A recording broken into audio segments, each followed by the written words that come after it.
함께 나눌 말씀의 제목은 예수님의 기억에 남는 2015년입니다. 예수님의 기억에 남는 2015년, 이것이 오늘 함께 나눌 말씀의 제목입니다. 오늘 본문은 우리가 빌립보서 4장 8절에서 9절까지 읽지 않았습니까? 이 말씀은 한마디로 무엇이냐? 주 안에서 굳게 서라는 예수님의 명령의 말씀입니다. 2015년을 만든 우리에게 하나님께서 부탁하신 말씀이라고 생각됩니다. 제가 말씀을 준비하면서 또한 오늘 말씀을 전하기에 앞서서 참으로 시간은 굉장히 빠르다는 생각을 가집니다. 벌써 1월 4일입니다. 우리가 송구영신 예배를 드린 지가 엊그제 같아요. 12월 31일날 2014년도 12월 31일날 송구영신 예배를 우리가 며칠 전에 드렸는데 벌써 며칠이 지나가고 벌써 1월 4일 2015년 첫째 주일이 된 것입니다. 우리가 송구영신 예배에 대한 기억이 남아있지 않습니까? 여러분, 기억이 뭐예요? 기억은요, 모든 지적인 체계는 자신의 상태에, 즉 자신의 그 상태를 시간에 따라 추적할 수 있는 방법이 필요하는데, 이 능력을 가리켜서 기억이라고 합니다.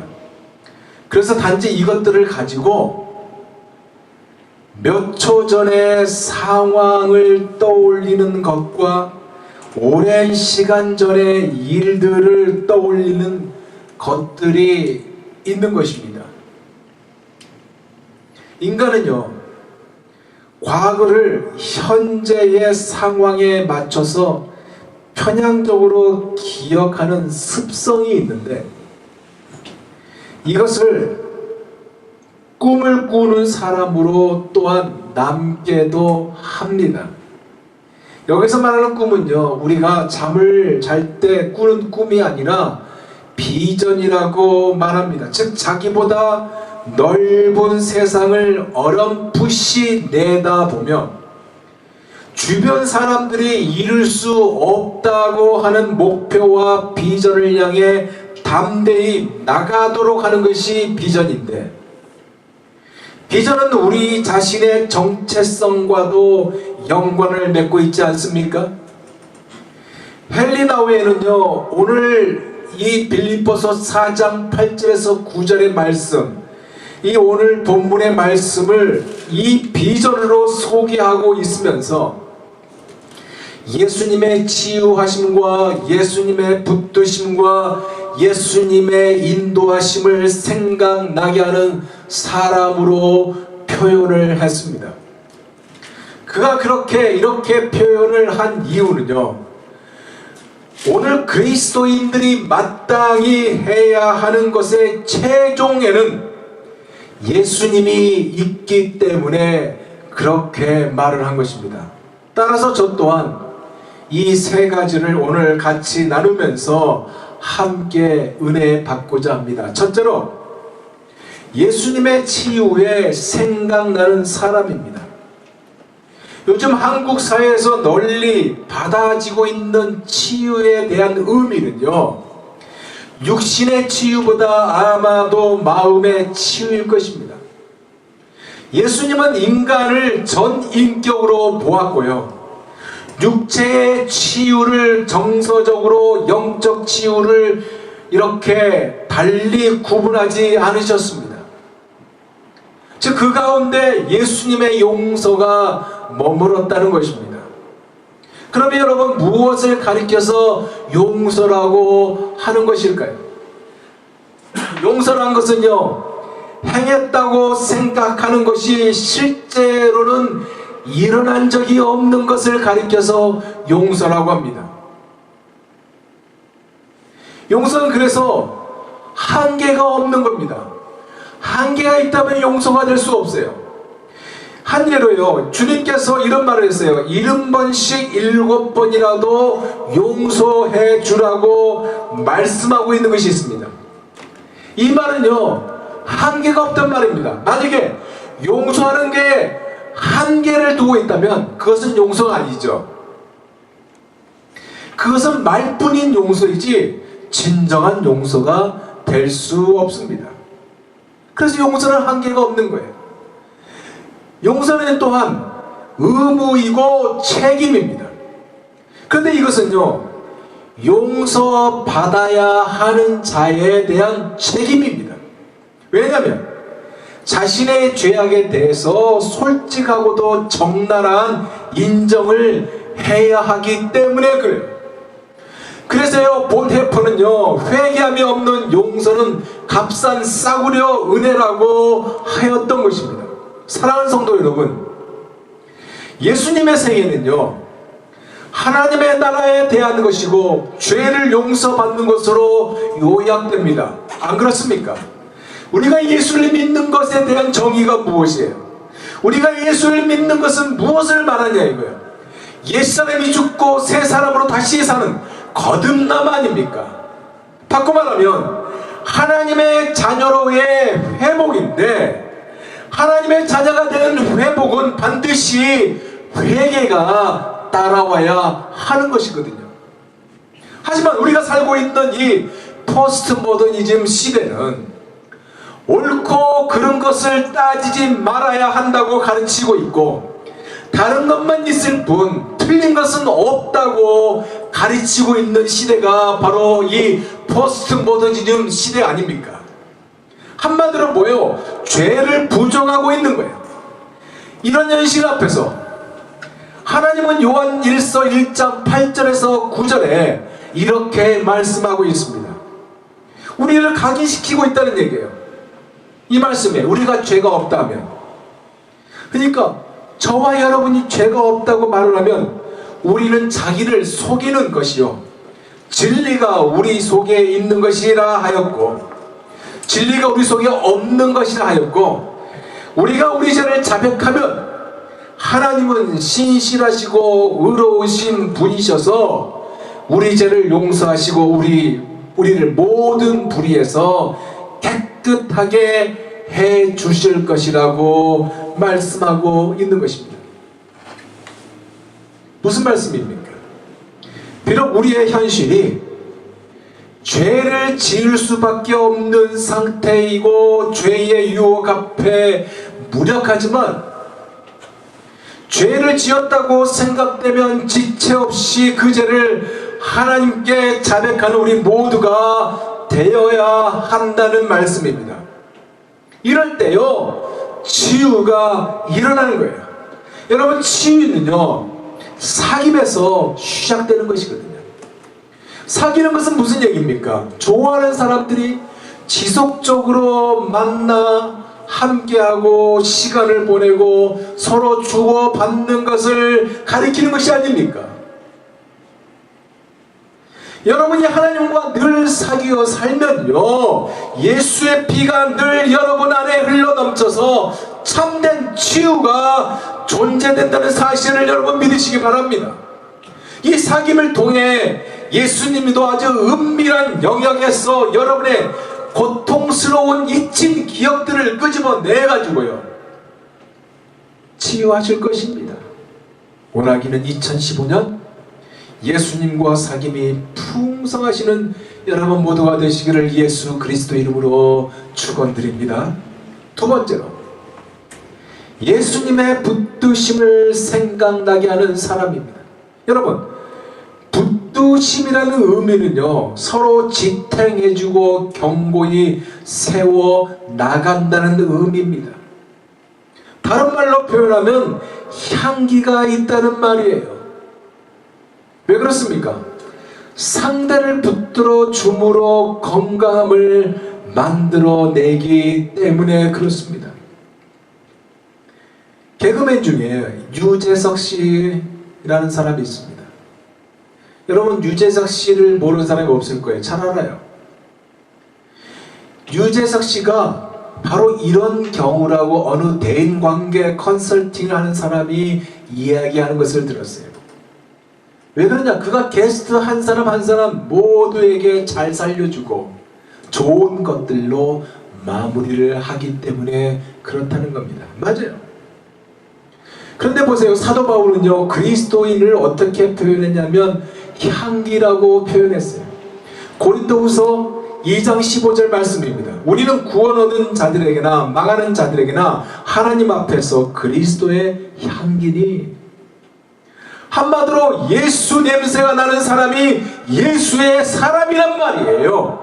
그럴 수밖에 없는 이유는요, 죄와 사망을 물리치고 구원과 영생을 베푸시는 예수 그리스도의 승리를 나타내는 거룩한 향기, 거룩하신 향기이신 예수와 함께하기 때문에 그렇습니다.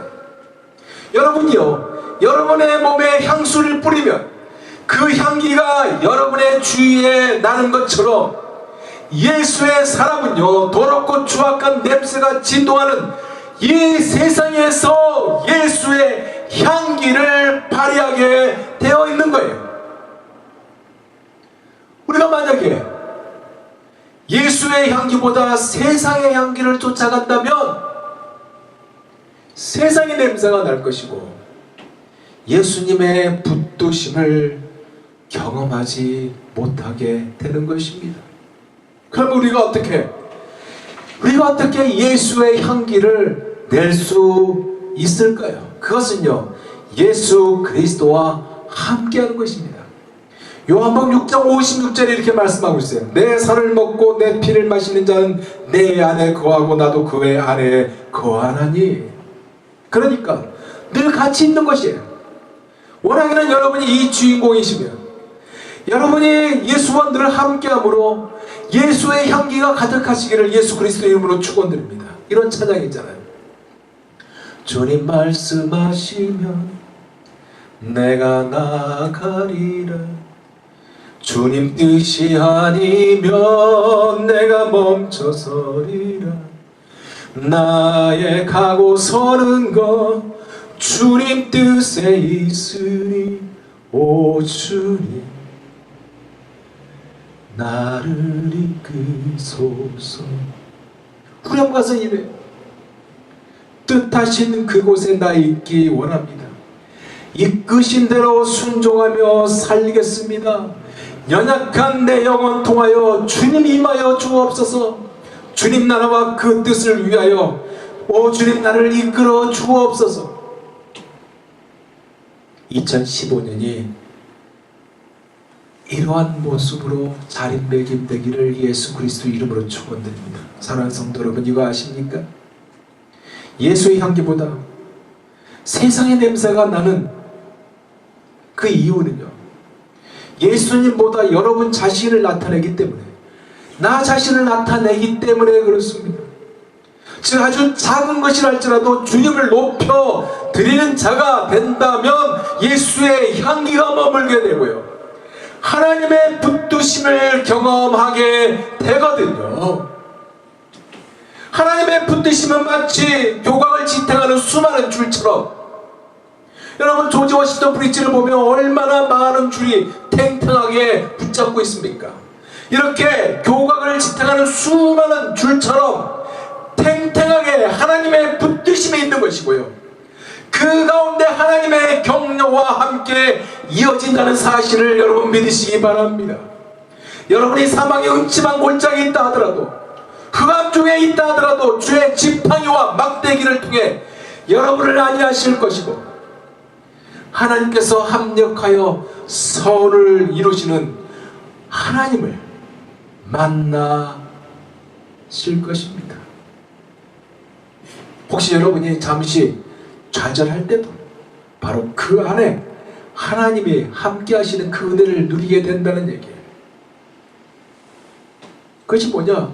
예수님의 붙드심을 기억하는 자에게 나타나는 결과입니다. 이제 마지막 세 번째, 예수님의 인도하심이 기억되는 사람입니다. 좋은 기억은요, 좋은 인도함이 있음을 기억하고 있어요. 안 그래요? 우리 모두는요, 어쩌면 작년, 그러니까 2014년에서 실패와 시련과 우울의 시간을 가졌을지도 모릅니다. 그러나 예수님의 인도하심이 기억한다는 것은, 예수님의 인도하심이 기억된다는 것은요, 새로운 자신감과 희망을 주는 것을 경험하게 한다는 말과도 같습니다. 창세기 46장에 보면 야곱이 그의 온 가족을 이끌고 애굽으로 이민을 가는 장면이 나와요. 마치 우리가 이 미국에 이민 온 것처럼 아주 흡사합니다. 비슷해요. 여러분도 알다시피 인정하고 싶지 않는 우리의 정체성, 이 미국에 사는 신앙인의 정체성이 있잖아요. 그것이 뭐예요? 경제와 물질 때문에, 경제와 사는 것 때문에, 물질 때문에 영적 우선순위를 놓치고 사는 상태가 종종 있지 않습니까? 생존 문제 때문에 영적 문제를 해결하지 못하고 있는 것이 이민사회의 정체성이야. 인정하고 싶지 않지만 이것은 지극히 현실이라는 사실이에요. 안 그래요? 겉으로는 신앙이 있는 것 같아 보이지만 불신앙이 더 많은 자리를 차지하고 있고요. 거짓말을 해야만 살아가는 현실이다 보니까 자신까지도 속이게 됩니다. 그리고 또 이것은 어때요? 철저한 개인주의에 빠져 있잖아요. 그러다 보니까 지쳐 있습니다. 하루라도 일을 하지 않으면 안 돼요.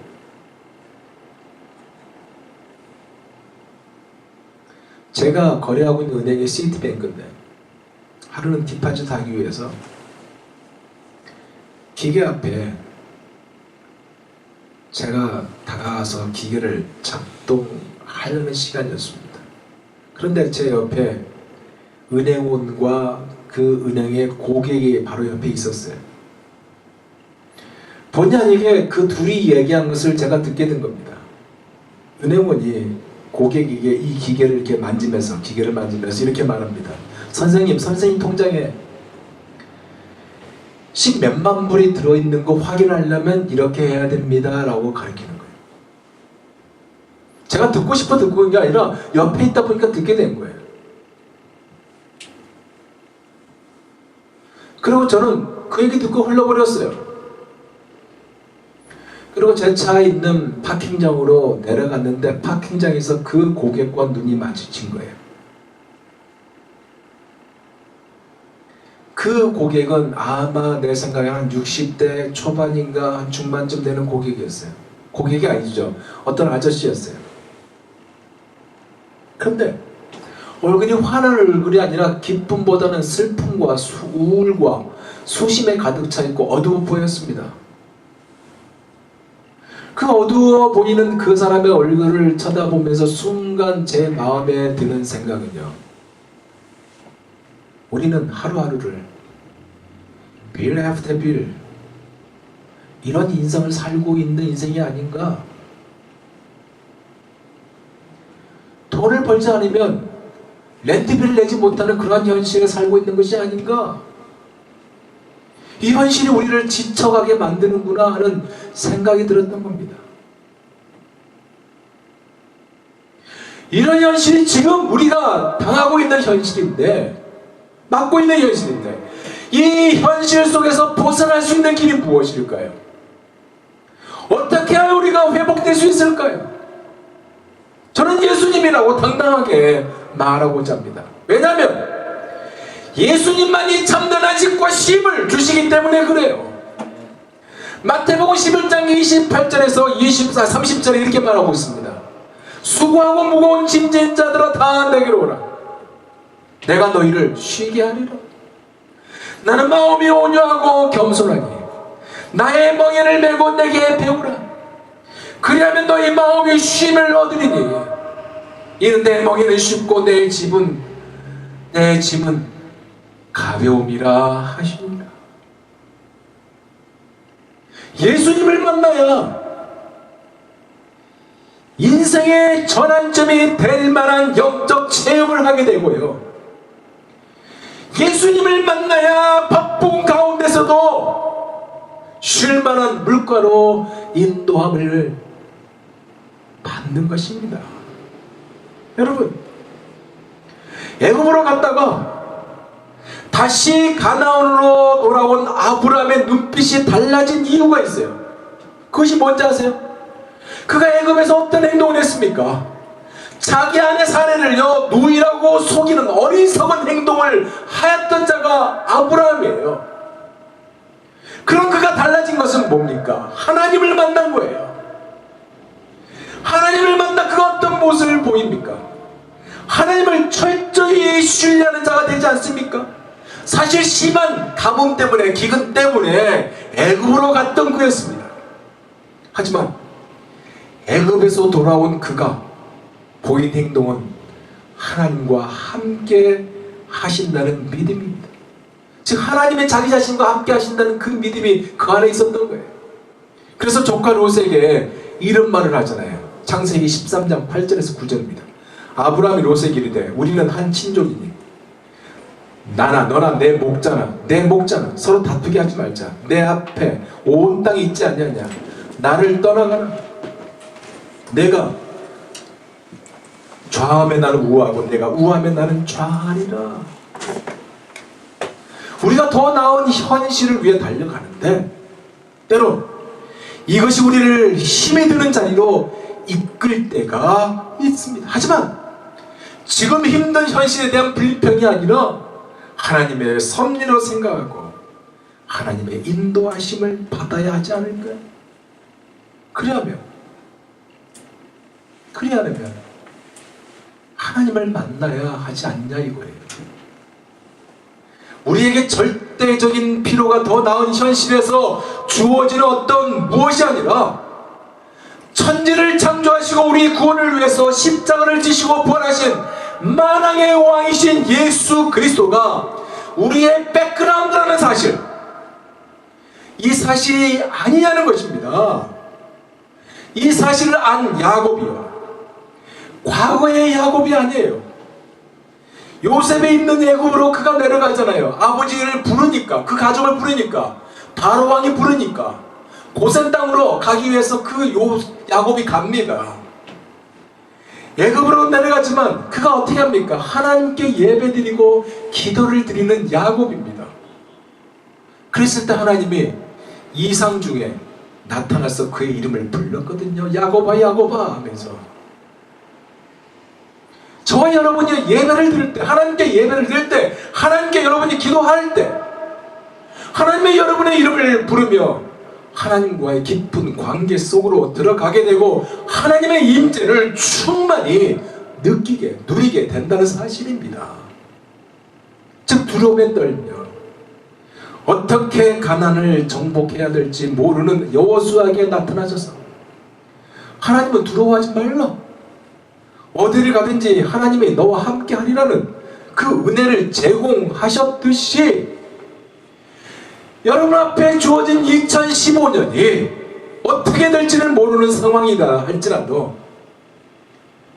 여러분에게도 동일한 은혜, 두려워하지 말라고, 여러분이 어디를 가든지 함께 하리라는 그 은혜를 베풀어 주신다는 말씀입니다. 이런 찬양이 있잖아요. 나의 갈 길 다가도록 예수 인도하시니 내 주 안에 있는 꿈을 어찌 의심하리요.